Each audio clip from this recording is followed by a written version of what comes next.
Hello दोस्तों, स्वागत है आप सभी का आपके यूट्यूब चैनल एसएससी यूनिवर्स पर। दोस्तों, जैसा कि आप सभी जानते हैं, हम अपनी इस यूट्यूब चैनल पर पढ़ रहे हैं हिस्ट्री के बारे में, मध्यकालीन भारतीय इतिहास के बारे में। दोस्तों, अभी तक हमने पढ़ा मुस्लिम आक्रमणकारियों के बारे में, उसके बाद गुलाम वंश व अन्य वंश और उनके शासकों के बारे में। दोस्तों, आज की इस वीडियो में हम पढ़ेंगे सैयद वंश के बारे में, जिसका शासनकाल आरंभ होता है 1414 से और अंत होता है जिसका 1451 पर। दोस्तों, इस वीडियो में हम पढ़ेंगे कि कैसे इसका आरंभ होता है, इसका संस्थापक कौन था और आगे जाके इसका अंत का कारण क्या होता है और उसके बाद कौन से शासक दिल्ली सल्तनत पर शासन करते हैं। चलिए दोस्तों, करते हैं शुरू। जैसा कि आप जानते हैं कि दोस्तों, अभी तक जितने भी मुस्लिम आक्रमणकारी आए या जिन्होंने दिल्ली सल्तनत पर शासन किया, वे सुन्नी मुसलमान थे या सुन्नी मुस्लिम थे। लेकिन सैयद वंश पहला शिया वंश है भारत का। अगर आपसे परीक्षा में एग्जाम्स में क्वेश्चन पूछा जाता है कि भारत पर प्रथम शिया वंश का शासन कौन सा था या वह वंश कौन सा था, तो दोस्तों वह वंश होगा सैयद वंश। दोस्तों, इसके संस्थापक थे खिजर खां, जो नसीरुद्दीन महमूद के मंत्री होते हैं। और जैसा कि हमने इससे पहले की वीडियो में आपको बताया था कि जब तैमूर का आक्रमण होता है तो खिजर खां तैमूर को की सहायता करता है दिल्ली सल्तनत को पाने में, और तैमूर यहाँ पर लूटपाट करके चला जाता है। दोस्तों, तैमूर अपने पुत्र शाहरुख खां को यहाँ पर संरक्षक बनाकर छोड़कर चला जाता है या शासक बनाकर छोड़कर चला जाता है। लेकिन किन्हीं कारणों की वजह से शाहरुख खां वापस अपने राज्य की ओर चल पड़ता है और यहाँ का संरक्षक बना देता है खिजर खां को, और खिजर खां से ही शुरुआत होती है सैयद वंश की। चलिए बढ़ते हैं अब आगे। दोस्तों, जैसा कि मैंने अभी बताया कि यह तैमूर की सहायता करता है और यह एक संरक्षक नियुक्त किया जाता है दिल्ली सल्तनत का, इसलिए यह कभी भी सिंहासन का प्रयोग नहीं करता। अगर आपसे पूछा जाए कि दिल्ली सल्तनत पर वह दूसरा शासक कौन सा था जिसने कभी भी सिंहासन का प्रयोग नहीं किया, तो दोस्तों आपका उत्तर होगा खिजर खां। और पहला, जैसे कि हमने गुलाम वंश में पढ़ा था, वह था पहला कुतुबुद्दीन ऐबक। चलिए आगे बढ़ते हैं इसके और तथ्यों के बारे में। इसके बाद दोस्तों, इसका उत्तराधिकारी बनता है मुबारक शाह, जो शासन करता है 1421 से 1434 तक। इसके बारे में महत्वपूर्ण तथ्य निम्नलिखित है। दोस्तों, यहाँ पर यह एक बहुत ही महत्वपूर्ण और प्रभावशाली व्यक्ति को अपना वजीर बनाता है, जो अफगानी होता है, जिसका नाम है बहलोल। यह बहलोल को अपना वजीर बनाता है, जो उस समय पर काफ़ी प्रभावशाली व्यक्ति था और यह अफगान से संबंध रखता था। आगे जाकर दोस्तों यह बहलोल ही एक अलग वंश की स्थापना करेगा और दिल्ली सल्तनत पर राज करेगा। दोस्तों, इसके बाद शासन करता है मोहम्मद शाह, जिसका शासनकाल रहता है 1434 से लेकर 1445 तक। दोस्तों, यह कोई खास शासक नहीं था, इसलिए इससे संबंधित कोई भी प्रश्न या क्वेश्चन आपके एग्जाम में नहीं पूछा जाता। इसके बाद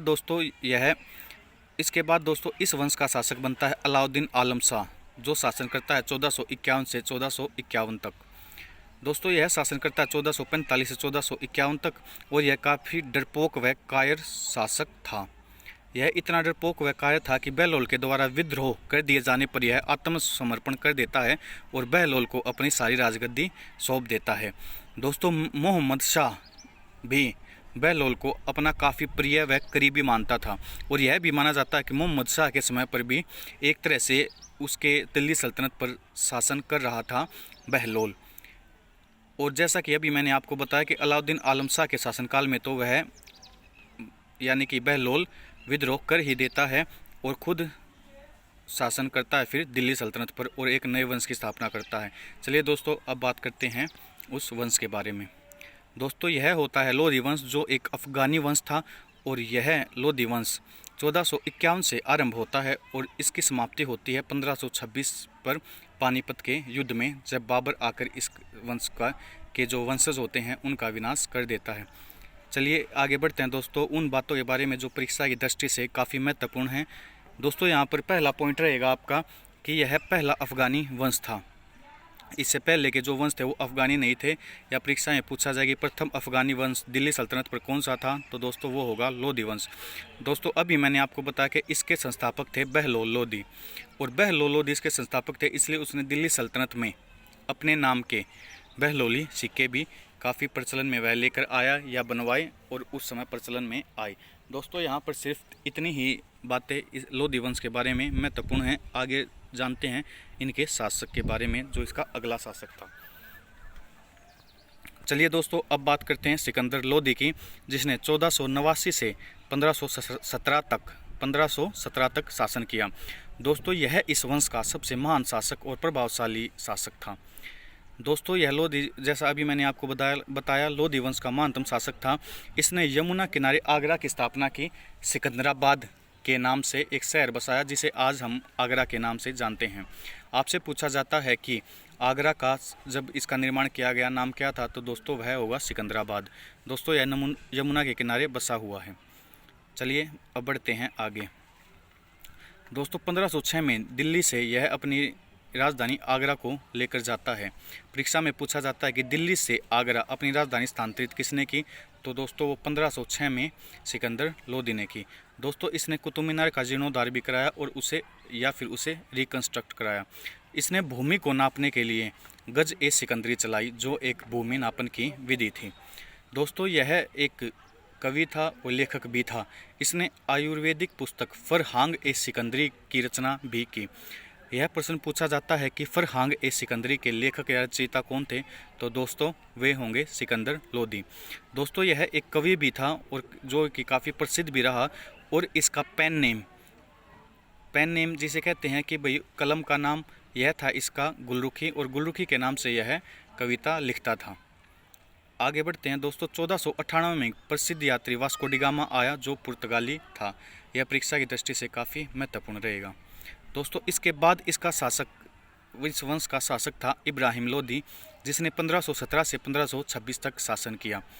दोस्तों इब्राहिम लोधी इस वंश का माना जाता है कि जितना इसका पिता सिकंदर लोधी योग्य था, इतना ही अयोग्य इसका पुत्र इब्राहिम लोधी था। यह कोई काफ़ी ज़्यादा प्रभावशाली, अपने वंश को आगे बढ़ाने में प्रभावशाली रूप से आगे नहीं बढ़ पाता है, और यह अपने खुद के ही देश के विद्रोहों में दबा पड़ा रहता है और अपने शासन को अच्छी तरह संभाल नहीं पाता है।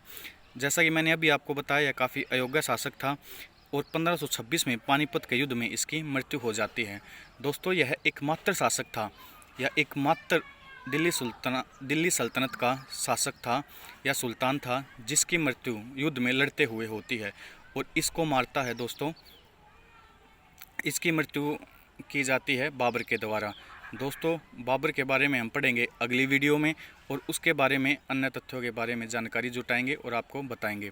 दोस्तों अभी तक अगर आपको हमारी वीडियो अच्छी लगी है, कृपया इसे लाइक कीजिए, हमारे चैनल को सब्सक्राइब कीजिए, और अगर आपको हमारे बारे में या हमारे किसी भी तथ्य के बारे में या कोई चीज़ हमारी समझ में नहीं आई, अगर उससे रिलेटेड आपको कोई भी डाउट है, तो प्लीज़ आप कमेंट कीजिएगा। हम पूरी कोशिश करेंगे आपको बताने की।